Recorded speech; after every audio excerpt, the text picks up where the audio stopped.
Código Aberto no ar, tudo bem com você? Tudo na paz? Eu tenho perguntado toda hora que eu pergunto, pro pessoal, pros convidados, se está tudo na paz. E a gente já aprendeu que a gente está em paz, porque como diz Romanos capítulo 5, verso 1, nós somos justificados pela fé em Cristo Jesus e através dessa justificação nós temos paz com Deus.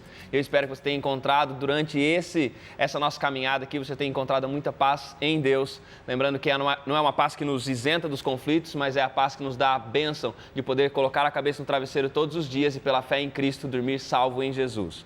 E que essa fé renove-se no seu coração todos os dias. A gente tem conversado sobre a carta de Paulo aos Romanos. Eu espero que você esteja apreciando tanto quanto a gente aqui nas nossas conversas fora também. Quando a gente sai do ar, a gente continua conversando sobre a carta de Paulo, sobre os conceitos que Paulo traz em Romanos. E hoje a gente vai continuar nesse nosso 11º encontro. Nós estamos na reta final do ano, último mês do ano, últimas semanas desse ano de 2017. Eu não sei se o ano passou rápido para você, se passou devagar, se foi um ano de muitas coisas boas. Talvez não tenha sido um ano tão maravilhoso quanto você planejou no dia 1º de janeiro de 2017, mas que esse ano termine com a gente olhando para a Bíblia e com a sua fé e a sua esperança renovada na certeza não apenas da volta de Cristo, mas que Jesus é um rei que nos visita aqui e agora, nesse momento. Que o reino de Deus seja uma realidade na sua vida. Como tem sido uma realidade na vida da gente que está aqui, eu vou apresentar nossos convidados e a gente tem uma convidada nova hoje aqui na nossa conversa e eu vou deixá-la para o final. Vou apresentar primeiro o Rony. Tudo bem, Rony? Na paz? Tudo bem, na paz, na graça, de boa na lagoa, tranquilo. Tudo bem, bom ter você aqui mais uma vez, viu, Rony? Obrigado, muito feliz de estar aqui com vocês. Deus continue te abençoando. Hoje a gente vai ouvir bastante o Rony, né? Nós vamos ouvir todos bastante, né? Mas o Rony vai ajudar a gente em alguns aspectos importantes dessa lição também. Sim. Falando em ajudar a gente na lição, pastor Igor. Tudo bem? Eu tô bem, e você? Tudo bom, graças a Deus. Curtindo aí a nossa reta bastante, final? Bastante, né? Uma pena que já estamos na reta final aí. Então, mas tem sido é bom saber que você acha uma pena, porque daí você pode voltar também. Né? Você falar assim, ainda bem que está acabando, aí a gente já ficava tranquilo. Mas tem sido muito bom mesmo esses momentos no intervalo, pós-programa aqui, tem sido um enriquecedor mesmo. E você tem enriquecido a gente agradece pela sua presença mais uma vez. Maiara. Tiago. Tudo em ordem? Tudo em ordem, graças a Deus. Vamos ter a Maiara aqui com a gente também, a Maiara que tem versos bíblicos na cabeça, vários deles, né, Maiara? Poucos, alguns. Acho que o pessoal em casa deve estar impressionado com a memória da Maiara, que vai e recorre aos versos rapidamente. Que Deus seja louvado e que Deus continue te abençoando nessa capacidade de ter a Bíblia memorizada. Vem dele, né? Bondade e misericórdia de Deus. Amém. Que Deus seja louvado por isso. E a Maiara, que quem quiser continuar ouvindo a voz da Maiara, pode acompanhar o Contra a Cultura, que é o podcast do Código Aberto. A gente conversa sobre os mesmos temas aqui. Os temas que a gente conversa aqui também fazem parte do Contra a Cultura. Você pode acessar pelo novotempo.com/contracultura ou pelo aplicativo de podcast do seu celular, colocando lá Contra a Cultura, e você vai ter os áudios. E se você quiser ouvir a voz da Maiara ainda de forma mais especial, é só ligar na Escola Bíblica, tá bom? E aí você pode ouvi-la falando, tirando dúvidas também. Não é, Maiara? É isso aí. Beleza. E a gente tem hoje, você sabe que até semana passada esteve com a gente a Rosil. Agora a Rosil teve, por motivos de viagem, ela não está com a gente agora nessas últimas 3 lições, mas nós temos a Alana. Tudo bem, Alana? Olá, pastor Tiago. Olá, todo mundo. Você está bem, Alana? Tudo bem, graças a Deus. E você, Alana, o que você faz hoje? Você trabalha aqui na Novo Tempo também? Isso, eu sou produtora e uma das repórteres do programa Anjos da Esperança. Legal, e a gente tem muitos anjos que assistem o Código Aberto. Amém, tomara, e quem não é, pode ser também. Pode ser, a gente fica aqui, nosso registro de gratidão também a você que é Anjo da Esperança, que contribui de forma tão especial, tão voluntária para que esse projeto, para que o projeto do Novo Tempo, para que a missão do Novo Tempo continue sendo cumprida. Então a gente agradece você, continue e que Deus continue lhe abençoando também para continuar abençoando os outros. A verdade, a bênção de Deus, ela não é para a gente, ela é apenas para passar por nós, né? E ela está passando pela mão dos anjos e chegando até nós. A bênção que chega a nós, a gente vai compartilhando com outros também. Prazer ter você aqui, viu, Alana? E Obrigada. A gente vai, como você está chegando agora, tudo aquilo que a gente não souber, a gente vai direcionar para você, para que você nos ajude, tá bom? Vamos dividir aqui, né, irmãos? O pão, tá tudo Ok. certo. A gente tem uma participação especial musical nova. A gente teve até semana passada o Ministério Fácil. Hoje a gente tem a Patrícia Romania. Tudo bem, Patrícia? Tudo bem, pastor? Patrícia, você está cantando há quanto tempo já? Seu ministério musical de quanto tempo já? O meu CD foi lançado em outubro, né? Sim. Então já tem uns meses aí. Legal. Que eu bom, tô com Patrícia. esse Prazer novo ter você aqui projeto. com a gente. Prazer é meu, Bom, uma você vai grande passar alegria mesmo. A gente fica muito, muito grato, a gente fica feliz da sua presença e vai passar aí as próximas semanas, finalizar o ano aqui com a gente. Obrigado, Sim, viu? obrigada a você. E a Patrícia volta aí no terceiro bloco para participar com a gente. E a gente vai agora para o nosso estudo. Nós estamos nos últimos capítulos de Romanos. Nós já caminhamos até o capítulo 9, temos ainda do 10 até o 16. O capítulo 16 é muito abraço, saudações, né? É um Paulo agora que manda beijo para todo mundo. Mas a gente tem agora a missão de passar pelo capítulo 10 e capítulo 11. Antes disso, a gente vai fazer uma oração. E eu vou pedir para a Alana, que chegou, para que ore por nós. Pode ser, Alana? Para que você ore pelo estudo desse momento. Querido Pai que estás no céu, Senhor, primeiro muito obrigado pelo dia, pela vida, pela oportunidade de estarmos aqui falando da sua palavra. Rogamos pelo seu Santo Espírito que nos use e que chegue essa palavra até as pessoas que estão nos ouvindo. Em nome de Jesus, amém. Amém. Muito bem. Quando a gente chega, depois de tanta coisa, a gente já viu Paulo passar por tantos assuntos, a gente já viu Paulo escrever sobre são tantos assuntos, mas todos eles gravitando, parece que em torno de uma conversa central, que é essa maneira como Deus salva, que é o método de salvação que Deus tem usado e que a gente já viu no nosso último encontro, que ele não é diferente em nenhum momento. Toda a história Deus salva da mesma maneira. E quando a gente chega no capítulo 10, a gente tem aqui algumas mensagens importantes e uma delas tem a ver com com um verso que é até certo ponto polêmico, né? Uma passagem polêmica, que é porque Paulo vai falar aqui que o fim da lei é Cristo. E aí muitos tomam esse verso entendendo então que em Cristo a lei acaba, porque pensam, né? Se o fim da lei é Cristo, então em Cristo a lei terminou. Como é que a gente entende essa ideia de Paulo de que o fim da lei é Cristo? Olha, Tiago, eu fico assim, aliviada, porque a lição, o guia de estudos desse trimestre, ele foi bem expositivo, de certa forma, né? Porque ele nos levou a ler capítulos inteiros da carta de Paulo aos Romanos. E quando nós lemos os capítulos inteiros e em sequência, como nós fizemos até aqui, fica bem claro o raciocínio dele e fica difícil nós continuarmos sustentando a ideia de que ele, por exemplo, aqui no verso 4 do capítulo 10, esteja querendo dizer que depois que você conhece a Cristo, as instruções de Deus não são mais importantes para a vida. Porque quando a gente começa a estudar o assunto desde o primeiro capítulo, nós percebemos que não é esse o objetivo dele. Então aqui no capítulo 9, né, que nós já estudamos nas semanas anteriores, na semana anterior, nós vimos que ele está com o coração dele assim, cheio de angústia, né? Ele está agoniado porque o povo dele, que foi chamado por Deus para levar esse Cristo, para levar esse Messias para as outras nações, não haviam aceitado, haviam rejeitado esse Messias. E aí ele vai começar a mostrar como dentro do patriarcado, como dentro do Antigo Testamento, como dentro dos rituais, como dentro de tudo que Deus tinha dado para eles em forma de lei, tinha o objetivo único de conduzi-los e de apresentar a eles quem seria o Messias. Então, depois de desenvolver todo esse raciocínio, de falar que Deus ele elegeu Israel para uma função muito especial, depois dele tratar de toda essa questão, ele vai chegar no capítulo 10, dizendo que, ali no verso 2, que ele está dando testemunho do que Deus tem feito, e que tudo aquilo que a lei apontava com a finalidade de conduzir as pessoas para o Cristo, para o Messias.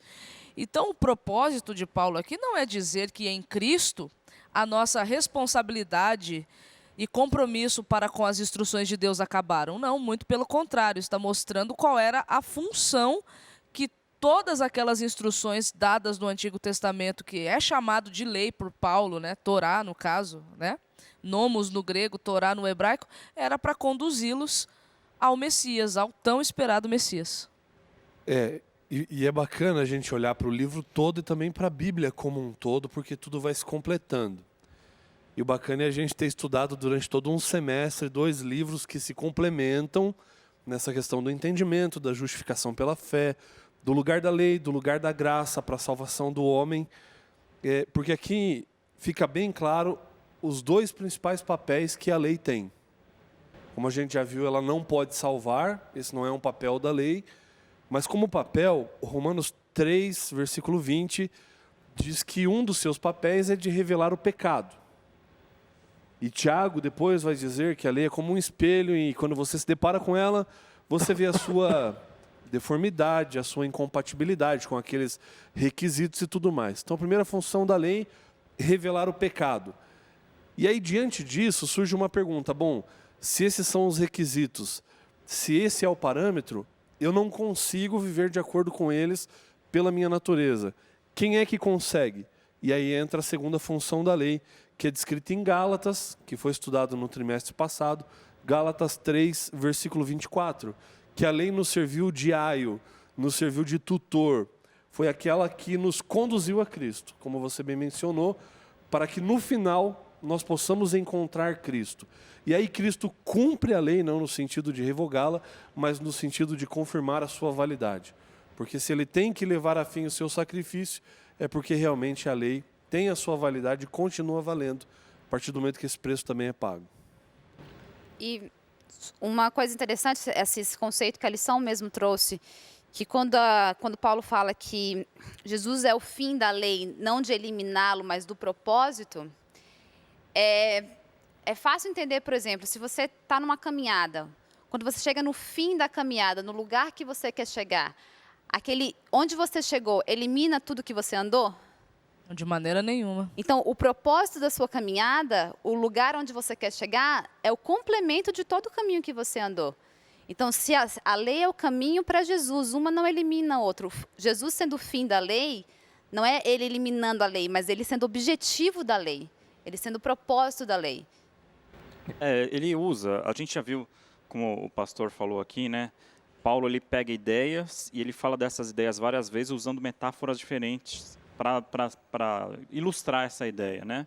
E aqui ele está falando do fim da lei, como ele falava do aio. Mas tem uma outra ideia que também aparece, que quando ele fala estamos debaixo da graça, não mais da lei e tal, estamos mortos para a lei. Então, existe também a leitura de que o fim da lei é Cristo, no sentido de que a penalidade que a lei impõe para nós, que é a morte pelo pecado que a gente comete quando a gente descumpre a lei, ela também acaba em Cristo, porque a partir dele, agora você está livre dessa penalidade. Ele te livrou daquilo que a lei te acusou, de morte, né? Mas quando a gente lê a sequência, mais do que essa ideia, é muito mais essa primeira ideia aqui que a Maiara, o pastor, a Alana estavam falando, né? Porque a gente percebe a sequência do pensamento dele falando no capítulo 10, irmãos, a boa vontade do meu coração e a minha súplica a Deus em favor deles são para que sejam salvos. Falando aqui do povo judeu, né? Dou testemunho de que eles têm zelo por Deus e assim por diante. Porquanto, no verso 3, desconhecendo a justiça de Deus e procurando estabelecer a sua própria, não se sujeitaram a que vem de Deus, porque o fim da lei é Cristo. Quer dizer, eles estavam tentando estabelecer a própria justiça deles ao achar que a salvação viria ao seguir a lei, e não perceberam que a finalidade da lei não era em si mesma. A finalidade da lei é Cristo. A própria palavra que é usada... De finalidade, não de extermínio. Finalidade. A própria palavra usada no grego aqui, que é a palavra telos, né? Que é de onde vem a palavra teleologia, que é a ideia de que uma coisa está sendo conduzida propositalmente para chegar em um ponto, finalidade. Né? É a palavra telos, que outras versões, por exemplo, a Bíblia de Jerusalém traduz a finalidade da lei a Cristo. Sim. E essa é a ideia, você quer chegar em um ponto, esse é o seu fim, esse é o seu objetivo. A minha tradução, eu não li o verso na minha tradução exatamente porque ela não tem o fim da lei a Cristo, ela já diz, pois Cristo é o propósito para o qual a lei foi dada. Então, ela é o propósito da lei. É interessante pensar na lei desses dois. A gente percebe que Paulo não faz essa distinção de leis. A gente já aprendeu isso aqui, que ele não necessariamente, quando ele está falando dessa lei, está falando dessa, daquela. Ele está falando da lei de um modo sempre muito amplo. E quando ele fala aqui da lei, eu achei interessante falar isso, Rony, porque assim, é a ideia de que a lei aponta para Cristo, mas também é a ideia de que a penalidade da lei já foi paga por Cristo. E que se a gente tentar parar na lei e não, eu quero a lei como o caminho, mas eu não quero o final da caminhada da lei, né? Não quero para onde a lei aponta, que é Cristo, aí a penalidade vai ter que cair sobre mim. Eu vou ter que arcar com a penalidade da lei. Então, Cristo é a finalidade da lei, ele é o propósito pelo qual a lei foi dada. E aí a gente continua no texto do capítulo 10, a gente vai vendo Paulo, ele vai expandindo a ideia.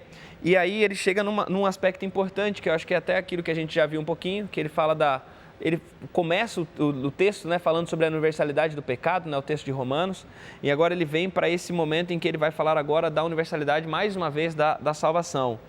E ele vai, por exemplo, falar mais uma vez, né, no versículo 16, Romanos 10, 16, nem todos, porém, aceitam as boas novas, né? E ele vai falar da mensagem de Isaías, mas nem todos aceitam, mas a mensagem, e a gente acho que pode frisar mais uma vez isso, que a mensagem de salvação é para todos. Ele vai falar no verso 13, um pouquinho antes, né? Ele vai citar aquele texto conhecido, porque todo o que invocar o nome do Senhor será salvo. É justamente essa ideia, né? Lá de Joel, se eu não me engano, essa passagem que ele está citando. Então, a mensagem vai para todo mundo tem acesso a essa salvação, basta invocar o nome de Deus. Mas nem todos aceitam essa mensagem, nem todos invocam o nome de Deus para a salvação, nesse caso. E um negócio que a gente precisa entender também nessa transição que vai ter do capítulo 10 para o capítulo 11, ele começa a trazer ali, né? No versículo 5, ora, Moisés escreveu que o homem que praticar justiça decorrente da lei viverá por ela. E a gente precisa entender qual é o propósito de Paulo em estar escrevendo isso aqui. Porque no 10 ele levanta uma problemática que ele vai começar a responder no 11, que é até o texto-chave aqui dessa semana, que é, porventura, Deus rejeitou o seu povo, e ele vai dizer de modo algum, e ele vai explicar isso depois, mas ele está explicando antes como que o povo rejeitou. Então, ele coloca aqui que Moisés escreveu que o homem pratica a justiça, decorrente da lei viverá por ela, ele está tratando de uma impossibilidade.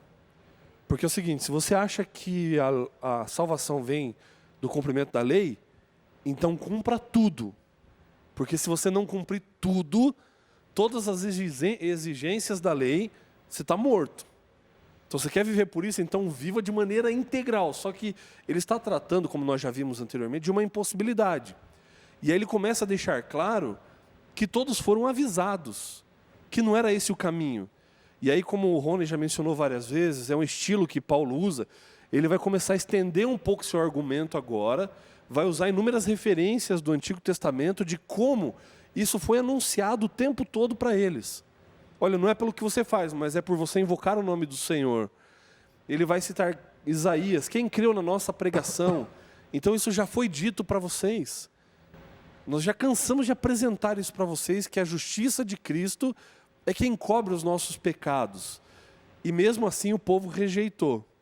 E mesmo assim o povo não quis aceitar. E você está falando a respeito do povo que rejeitou, e eu acho que vale a pena agora, antes da gente entrar nesse assunto, que é o assunto talvez que vai render bastante conversa para a gente, e eu já vi você posicionado querendo falar sobre isso, Rony, e a gente vai voltar nesse assunto no segundo bloco, então fica por aí, Código Aberto volta daqui a pouquinho, e a gente agora vai saltar para o capítulo 11 de Romanos. Se você quiser acompanhar nossa Bíblia, fique à vontade e acompanhe a conversa da gente aqui. Daqui a pouquinho a gente volta com o Código Aberto.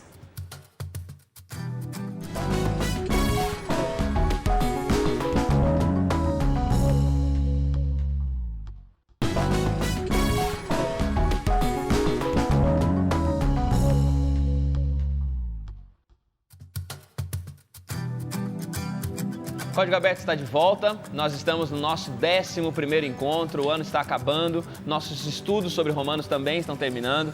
Lembrando você que nós reservamos esse semestre, tanto a temporada passada sobre Gálatas, essa temporada sobre Romanos, para pensar sobre o tema da justificação pela fé, sobre a maneira como Deus salva pela graça, porque é uma ocasião importante que nós estamos comemorando os 500 anos da Reforma Protestante, e essa mensagem da salvação pela graça, essa mensagem de que nós somos salvos pela fé na graça de Cristo, essa mensagem foi fundamental para o despertar da Reforma e tem sido fundamental para a gente também. E a gente já falou sobre isso, que é importante a gente visitar esses momentos da história, porque em algum momento a gente às vezes perde essas ênfases e a gente passa a incorporar novos elementos, e quando a gente vê, nós já estamos precisando talvez de uma outra reforma, de uma nova reforma, que não é uma reforma simplesmente de hábitos, não é uma reforma simplesmente de comportamento, mas é uma reforma de mudança de pensamento, de entender que nós precisamos voltar aos paradigmas bíblicos e não aos paradigmas que a tradição foi nos impondo. E a gente tem tentado fazer isso ao ler a carta de Paulo aos Romanos, e a gente está continuando a nossa leitura. A gente saiu no primeiro bloco falando, pastor Igor, mencionando um pouquinho essa ideia de que Paulo agora ele vai recorrer, e a gente precisa, eu acho que é importante a gente entender isso, que Paulo parece que todo o tempo ele está falando aos romanos de uma forma meio um tanto dura a respeito da lei, a respeito do povo de Israel, a respeito daquilo que o povo rejeitou, a respeito da lei que foi supervalorizada, mas em nenhum momento ele está negando a importância da lei e em nenhum momento também ele está dizendo que o povo de Israel agora não vale mais, que é um povo, não, olha, vocês falharam muito, agora Deus desistiu de vocês, pega a mala de vocês e para agora de ser povo, porque não é isso que Paulo está dizendo.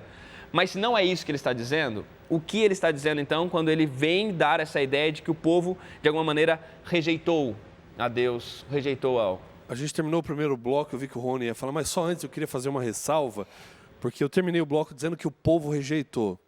Não foi o povo todo que rejeitou, foi uma parte do povo, porque Paulo continua trabalhando com esse conceito da eleição em paralelo com o conceito da salvação, porque agora o remanescente, ele também é formado por aqueles que aceitam a mensagem do Evangelho, a mensagem do Cristo, né, que morreu no nosso lugar, para dar continuidade ao cumprimento do propósito de Deus através desse povo. Então, eu só queria fazer essa ressalva antes da gente continuar aí.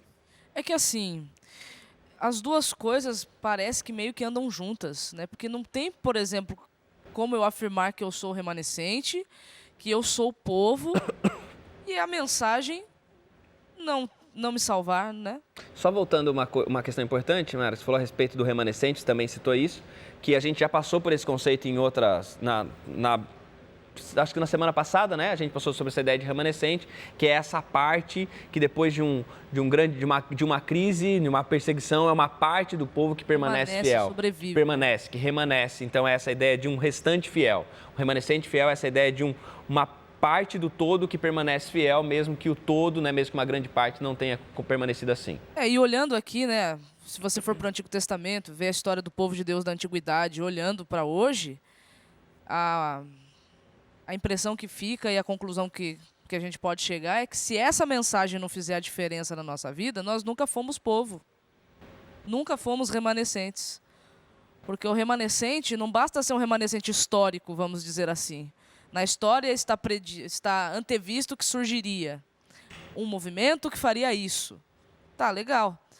Mas quem será salvo no final das contas não é só o remanescente histórico, mas é aquele remanescente que permaneceu fiel independente da circunstância adversa que veio.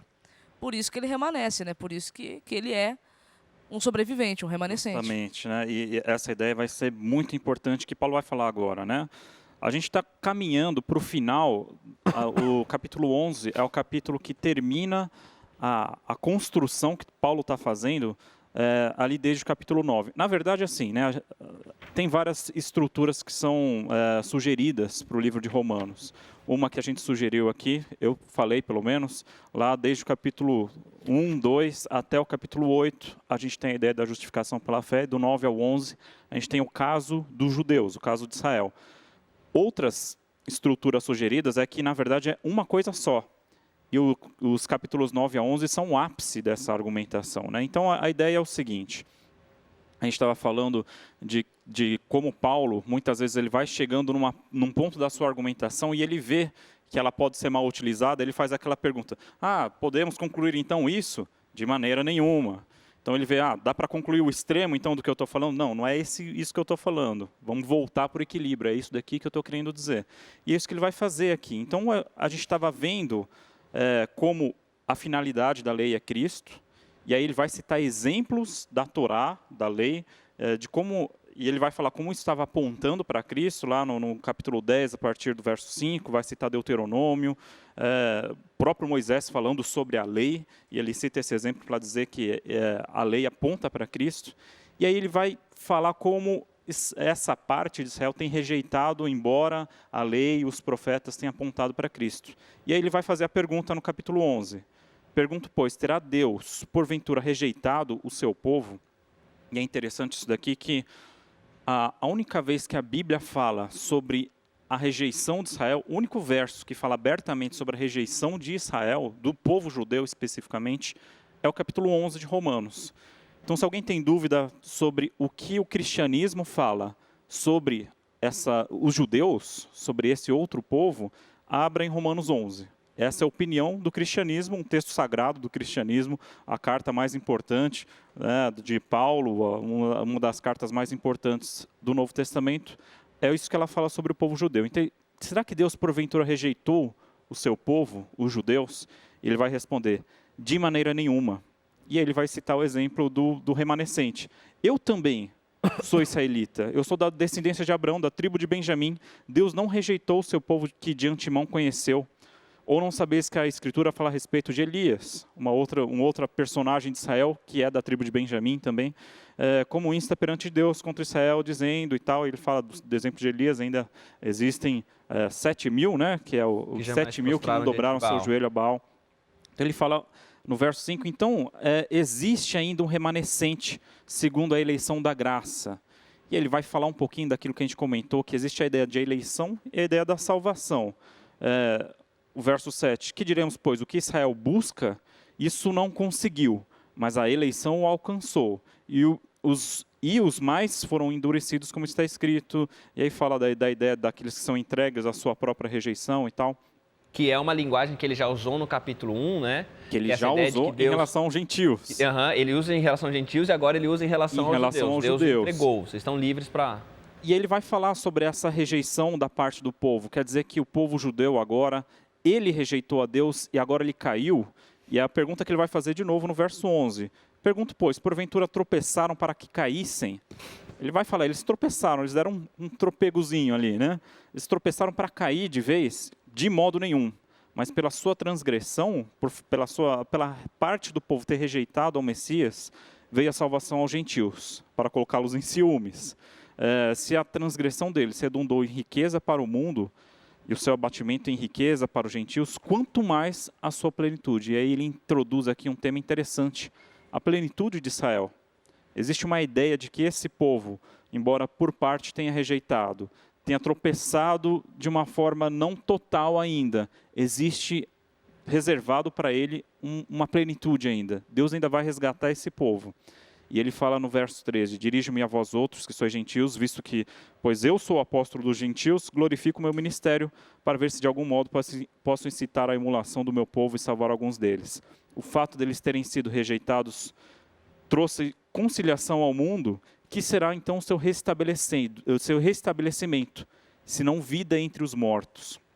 Então ele fala, se essa rejeição em parte resultou naquela condição, os gentios entraram, a mensagem do evangelho foi para o mundo inteiro, imagina o que será então quando eles forem restabelecidos. Vai ser vida entre os mortos, é a ressurreição dos mortos. Ele está se referindo ao final dos tempos aqui, né?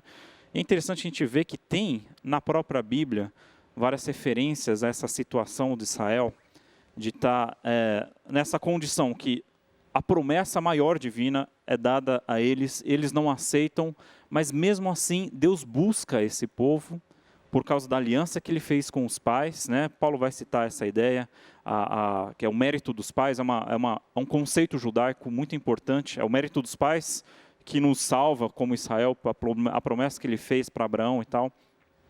Ele vai, só para fechar aqui a ideia rapidinho, lá no livro de Oséias, que é o livro que ele já citou aqui, um dos livros ali dos profetas menores.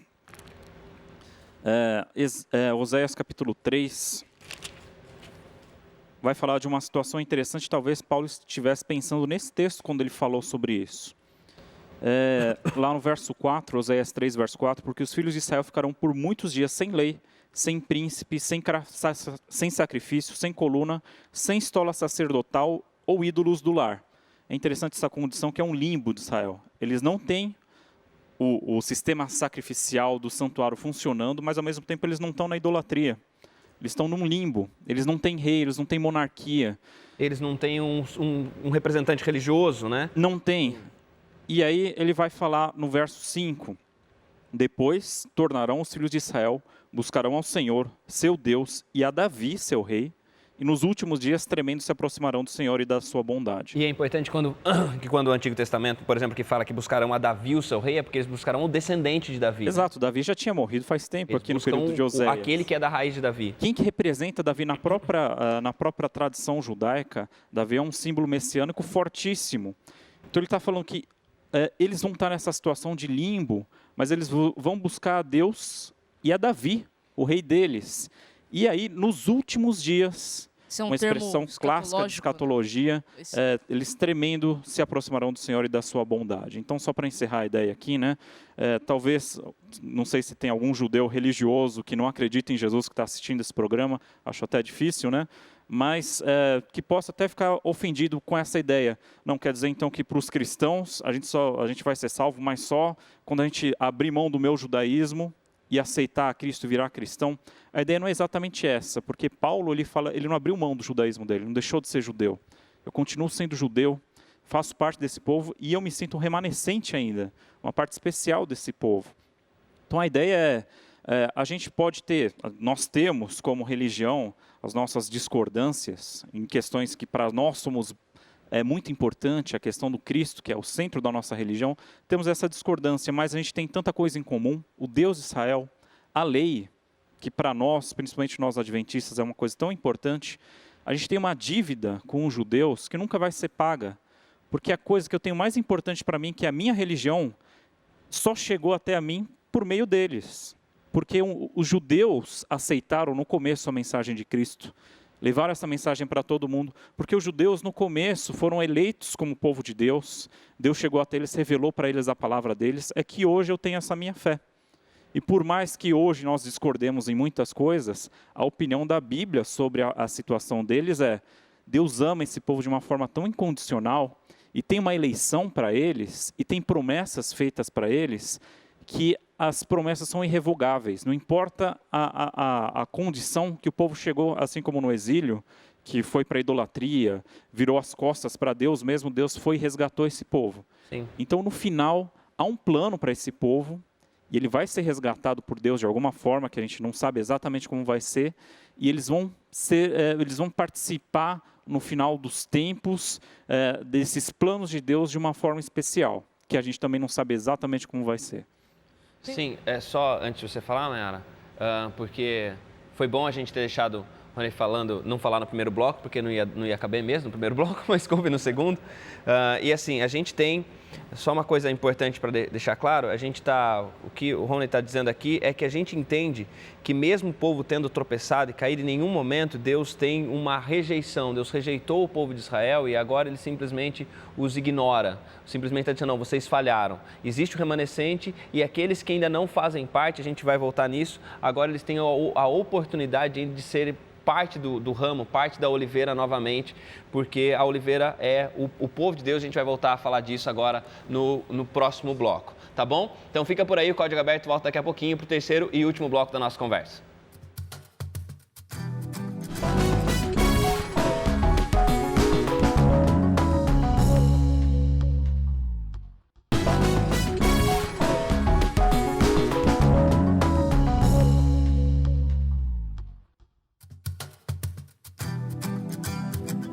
Código Aberto está de volta, nosso terceiro e último bloco da nossa conversa dessa semana. A gente tem aprendido bastante, eu acho que talvez o segundo bloco foi um pouco provocativo, a gente ainda vai voltar a alguns assuntos importantes e pensar em o que é essa ideia do povo de Deus, quem é esse povo e como é que Deus tem, se Deus tinha um povo, agora ele tem outro, ou Deus sempre teve um único povo. A gente vai tentar ainda explorar um pouco mais essa conversa nesse terceiro e último bloco.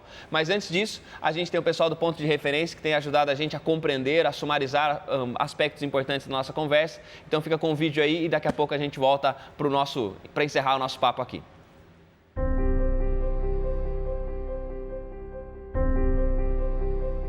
Paulo era um judeu e amava o seu povo.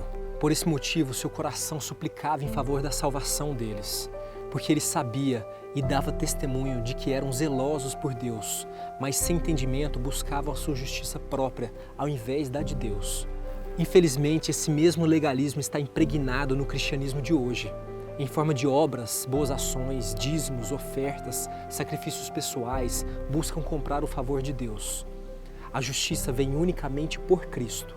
Assim como um pai de filhos obedientes não precisa criar uma série de regras, aqueles que estão em Cristo também não precisam da lei, porque por seguir a Cristo já seguem naturalmente.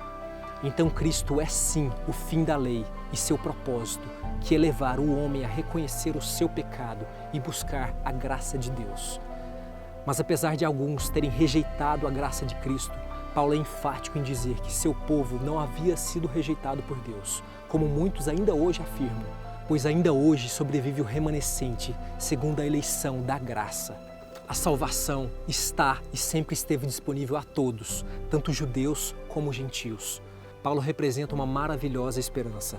Mesmo pela transgressão e abatimento de Israel, veio riqueza e reconciliação aos gentios. Em seu restabelecimento virá vida aos mortos. Israel é comparado a uma oliveira nobre, onde os incrédulos são ramos que foram quebrados e os gentios, ramos novos enxertados pela graça. Todos se alimentam da raiz e do tronco, que são os judeus fiéis e todas as suas verdades enraizadas na palavra do Senhor. Deus ama intensamente o povo judeu e nunca os rejeitou. Muito pelo contrário, espera ansioso para que os ramos quebrados voltem a ser enxertados. Segundo Paulo, o endurecimento parcial e temporário dos judeus era até que viesse a plenitude dos gentios, que muitos acreditam que seja o momento que de fato o mundo conheça o Evangelho. Esse endurecimento aconteceu em parte devido à própria igreja cristã ter se afastado tanto da palavra do Senhor, seus mandamentos, se apostatado e aproximado tanto do paganismo, inclusive perseguindo, matando, forçando os judeus a se converter em algo que naquele ponto nada parecia com os ensinamentos do Messias. Mas estamos às portas dessa plenitude. O desejo de Deus é que, assim como afirma Paulo, todo Israel seja salvo e pela graça e misericórdia do Messias voltem a ser parte da oliveira. Que a paz seja convosco. Estamos de volta, eu espero que você esteja curtindo aí os vídeos, a gratidão da gente aí, pessoal do Ponto de Referência, que tem ajudado a gente, eu acho que alguns aspectos ficam claros, e é bom quando a gente tem essa oportunidade de destacar alguns pontos e as coisas não apenas ficam mais claras, mas também você que quer compartilhar essa mensagem, também fica de uma forma mais fácil para você compartilhá-la, tendo os tópicos aí, tendo essas pinceladas sintetizadas daquilo que a gente tem conversado. A gente, além do vídeo, a gente tem também a bênção sempre no terceiro bloco de ter a música. Patrícia, qual música você vai cantar hoje? Montanha. Montanha. Que Deus te abençoe e Deus seja louvado pela sua música nesse momento. Amém.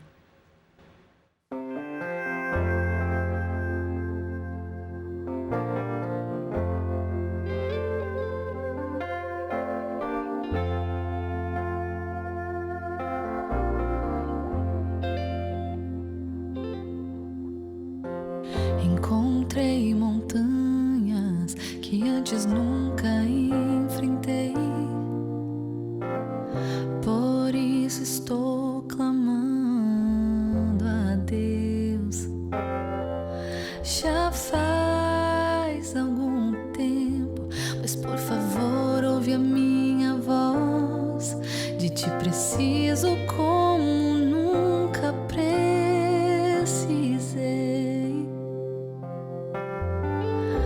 Às vezes é preciso uma montanha, às vezes um mar agitado, às vezes é preciso um deserto pra me manter ao teu lado.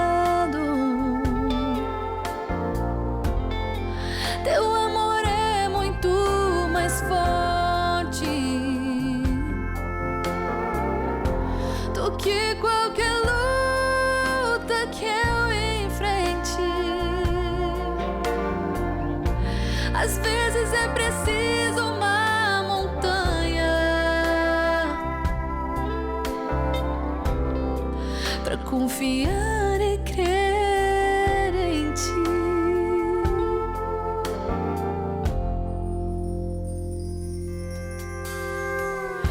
Perdoa-me, Jesus. Pensei que poderia controlar o que quer que a vida trouxesse a mim, mas devo admitir que isso só me fez chorar. De ti preciso e nunca vou me envergonhar.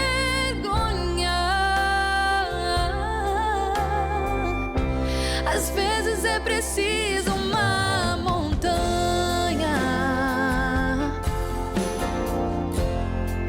às vezes um mar agitado,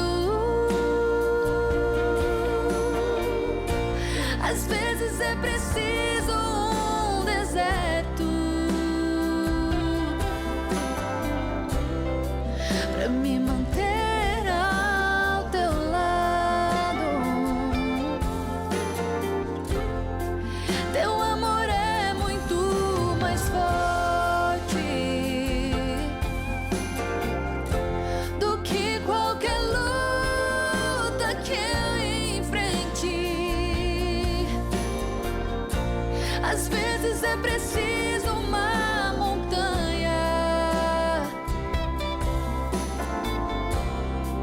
pra confiar e crer em ti. Às vezes é preciso uma montanha pra confiar e crer em ti.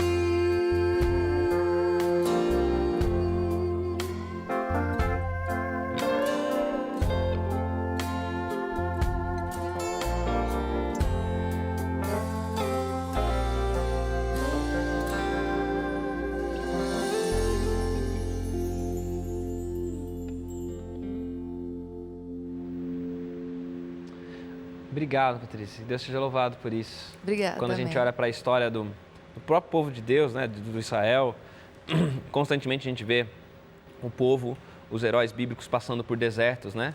A gente vê o povo passando pelo tempo no deserto, depois a gente vai ver Jesus passando pelo deserto, e sempre o deserto é um lugar onde a fé é ressignificada, é um lugar onde as promessas ganham uma nova maneira de ver, né? E a gente olha para a história final também da igreja, do corpo de Cristo, e a gente percebe também que existirão ainda desertos pelos quais a gente ainda vai passar para que a gente se aproprie de forma ainda mais profunda das promessas que a gente tem de salvação. Quando a gente olha aqui para o capítulo 11, Paulo ele vai usar uma linguagem interessante, que é essa ideia do ramo, porque é mais uma vez um resgate de uma ideia do Antigo Testamento. O próprio Cristo vai usar isso também, essa ideia não de oliveira, mas de videira, mas essa mesma ideia de ramos que são colocados, ramos que nascem, ramos que são enxertados, ramos que são tirados. E como é que a gente pode entender essa figura? Como é que a gente pode entender essa figura da oliveira? Porque a oliveira é um símbolo constantemente do povo de Deus. Como é que a gente pode entender essa oliveira? Essa oliveira é o Israel nação. Quem que é essa oliveira e como é que a gente entende esse enxerto, esses ramos que saem, esses ramos que entram? Aqui a gente lembra desse conceito que Paulo continua tratando, que vai se entrelaçar entre o conceito da eleição e o conceito da salvação.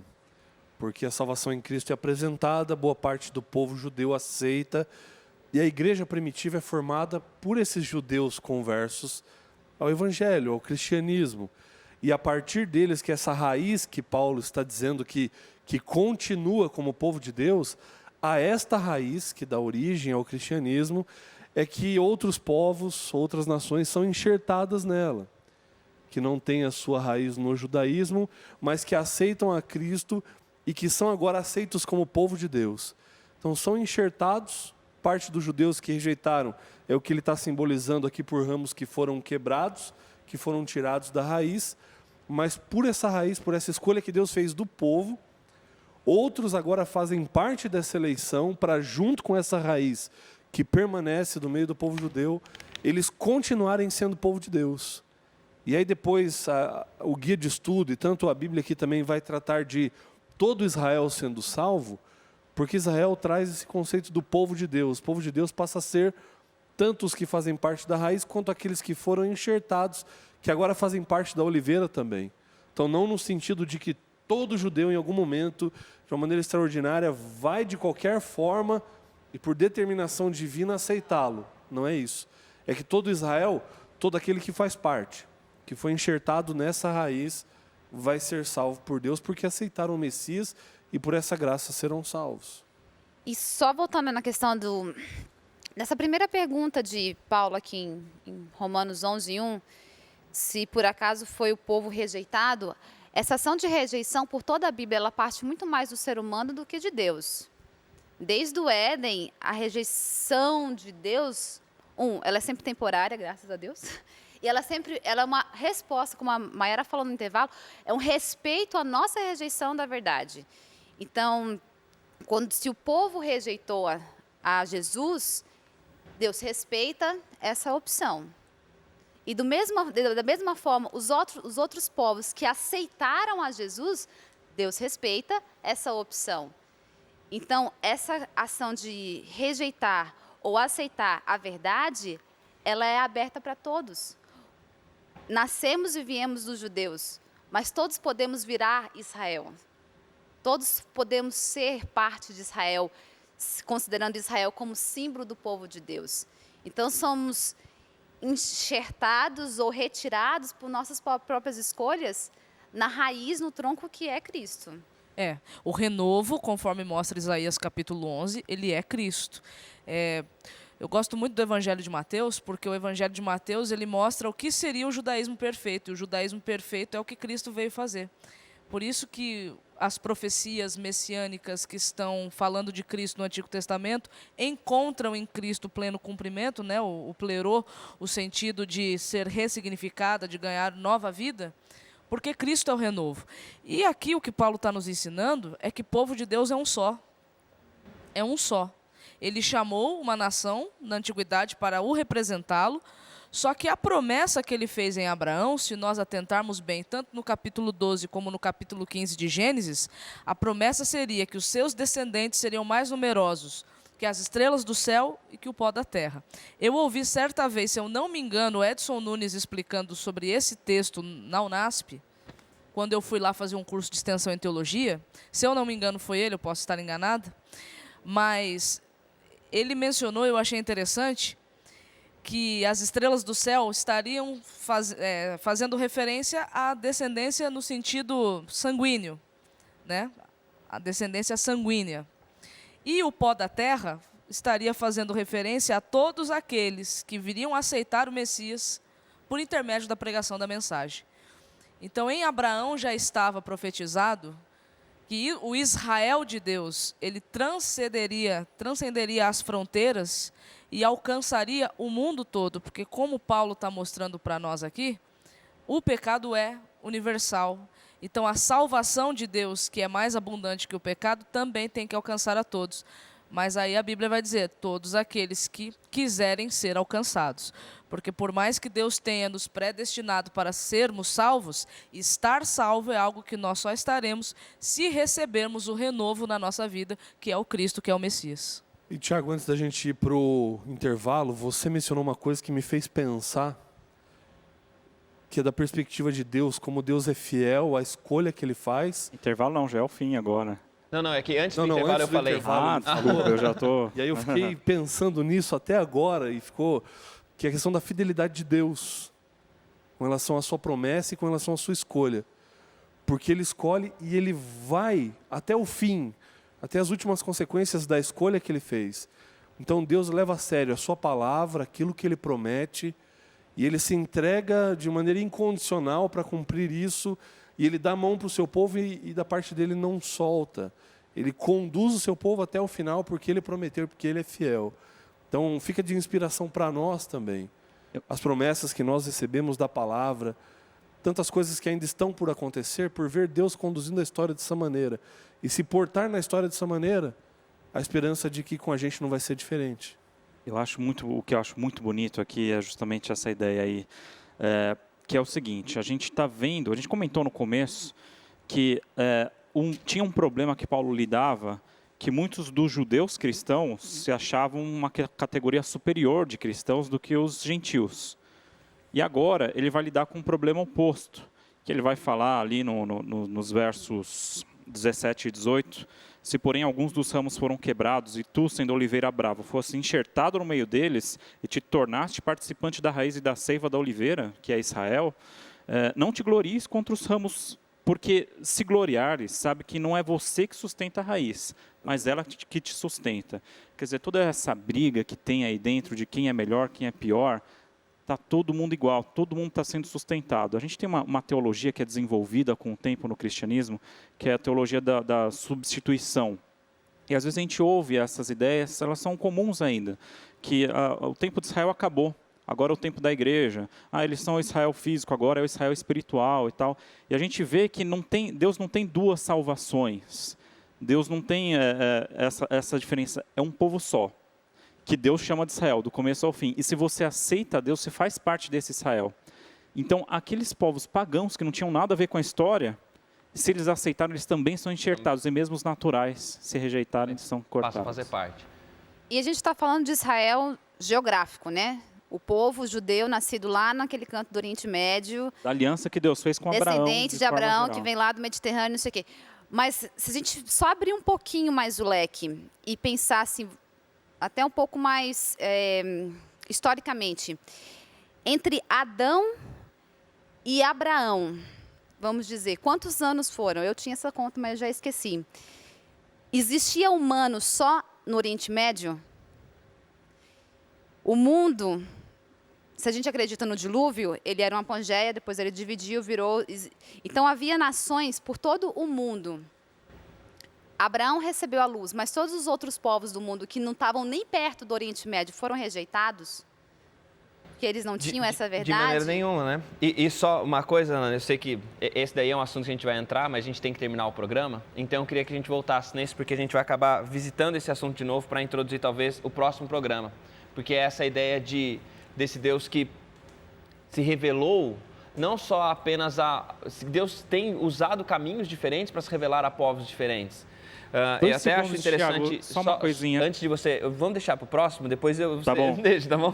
É porque eu só quero terminar, a gente precisa encerrar só porque quando a gente fala disso, acho que é uma ponta só que precisa ser amarrada para a gente poder ir embora, encerrar esse programa e voltar no próximo, quando a gente está ouvindo isso tudo, uma coisa certa, e eu acho muito interessante Paulo falar, como você falou, que dos gentios que podem ficar se sentindo melhores e essa ideia da eleição às vezes pode dar a impressão para a gente, hoje como igreja acaba acontecendo isso de certa forma, que a gente passa a se sentir melhor ou mais importante do que A, do que B, do que esse grupo, do que tal religião, do que tal grupo que está lá longe, a gente às vezes acaba se sentindo melhor. E aí vem Paulo e diz o seguinte, olha, da mesma forma como ele quebrou ramos naturais, ele pode quebrar os ramos enxertados também, então não sinta arrogante, não sinta melhor. A missão de salvar é de Deus, a missão de salvar, ele empresta essa missão e essa missão passa pela igreja, passa pelos povos que ele levanta, mas a missão de salvar é de Deus e ele tem feito isso. Quando ele nos chama para participar, ele não está colocando sobre nós a responsabilidade de se a gente não participar, nada vai acontecer. Hoje nós estamos aqui, Deus tem falado a povos diferentes de nós. Tem pessoas, lugares onde a TV Novo Tempo não está chegando, que Deus está chegando, que Deus está se revelando. Hoje o chamado de Deus para a gente, como povo dele, é se nós queremos fazer parte disso, nós queremos participar da ação de Deus na história. Que Deus te abençoe, que Deus te ajude a tomar essa decisão de participar dessa ação maravilhosa de Deus na história do mundo. A gente volta semana que vem com o Código Aberto e eu te espero aqui.